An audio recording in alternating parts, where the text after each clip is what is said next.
Ayan, over here we have the honey buzzard. So,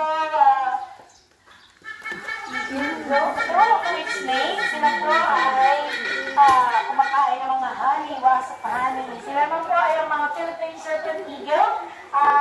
Their name implies, sila po ay serpent. Ayan, sila po ay mga reptiles or snakes. And we have over here, the turkey butcher. Yan. Ito po binanggit po sa Bible yan, kapag na po, kumakain po sila ng mga patay na hayop, patay na tao. Okay.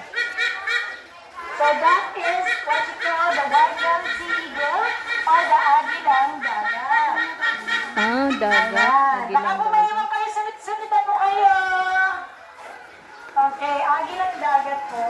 And then over here, marami po tayong hawk eagle dito. There are various kinds of hawk eagle over here. Paganon po tayo paganon. Okay, so pagka kami nakita tayo, hindi nyo nakita, hindi na po kayo makakasunod. Migraine po pag